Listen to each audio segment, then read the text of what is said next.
selamat datang di channel YouTube saya. Perkenalkan, nama saya Maria Aprista Rosaremina. Teman-teman semua bisa panggil saya dengan nama Rosaria. Saya merupakan siswi kelas 10 di SMA Kastia Bakti Ruteng. Di video ini, saya akan menjelaskan tentang transformasi data kontinu ke ordinal dan cara menyederhanakan data menjadi sekumpulan kelas atau bin dengan menggunakan data yang diberikan oleh guru mata pelajaran informatika kelas 10 di SMA Kastia Bakti Ruteng, yaitu Ibu Mita. Sebelum saya menjelaskan cara tersebut, saya akan menjelaskan sedikit terkait materi analisis data. Yang pertama, pengertian data. Data adalah kumpulan fakta atau informasi yang diperoleh melalui pengamatan, pengukuran, dan penelitian. Biasanya dalam bentuk angka, teks, atau gambar. Yang kedua, pengumpulan data.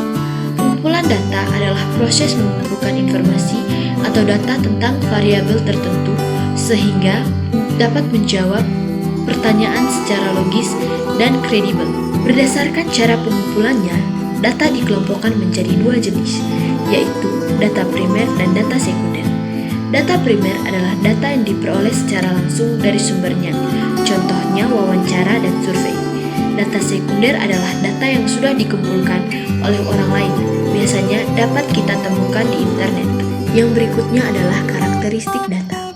Karakteristik data dibagi menjadi 5, yaitu yang pertama volume atau jumlah, yang kedua velocity atau kecepatan, yang ketiga veracity atau beragam tipe data, yang keempat adalah variety atau kebenaran, yang kelima adalah value atau nilai.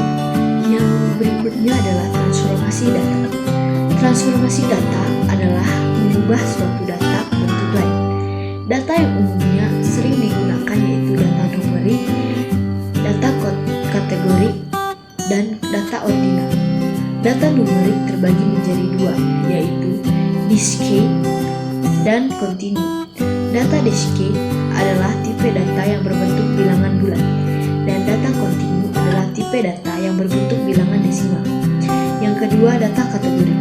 Data kategorik adalah data yang bersifat kualitatif dan tidak memiliki makna secara matematis. Yang ketiga adalah data ordinal.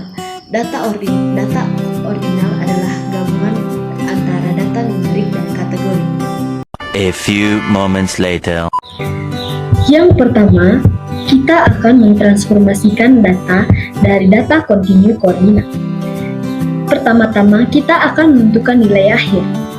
Untuk menentukan nilai akhir, kita menggunakan rumus berikut ini, yaitu sama dengan dalam buka kurung 0,2 dikalikan dengan nilai tugas tutup kurung ditambah dengan buka kurung 0,35 dikali dengan sel UTS atau nilai UTS tutup kurung dan ditambah lagi dengan 0,4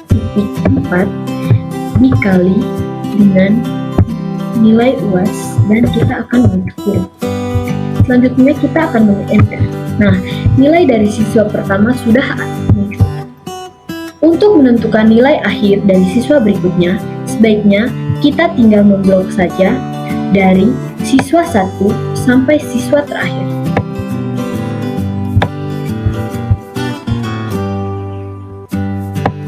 Setelah kita memblok, nilai akhir dari siswa 1 sampai siswa terakhir akan muncul secara otomatis. Selanjutnya kita mencari predikat. Untuk mencari predikat, kita menggunakan rumus seperti berikut, yaitu sama dengan ya dan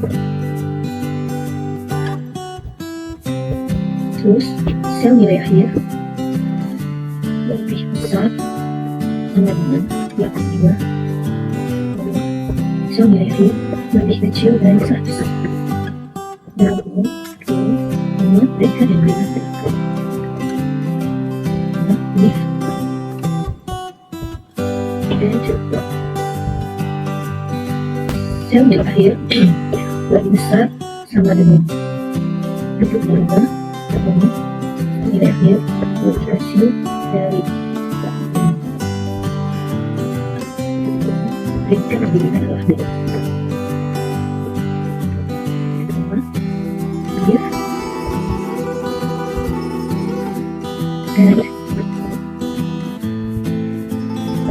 sel nilai akhir lebih besar sama dengan 60, maka sel nilai akhir lebih kecil dari 60.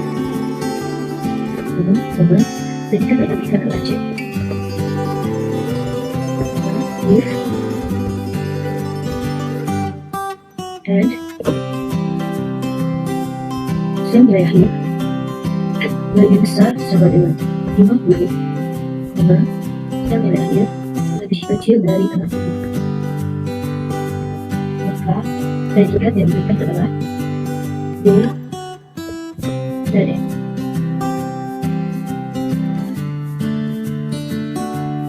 Selanjutnya kita akan berhitung sebanyak 4 kali 1, 2, 3, 4. Lalu kalau kita sudah memastikan bahwa rumus yang kita taruh sudah benar, maka kita akan enter. Di sini sudah muncul predikat dari siswa pertama. Lalu kita ke sini dan blok sebelumnya. Sudah.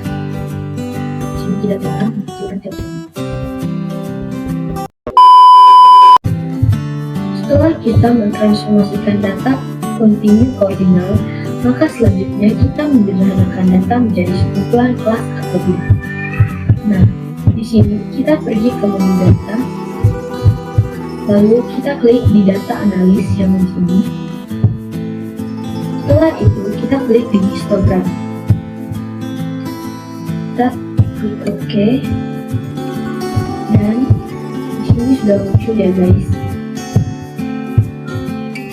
Kita tarik dari nilai akhir untuk input range-nya.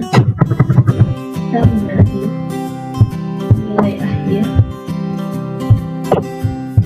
dan mid range-nya. Kita menaruh batas atas. Untuk output-nya,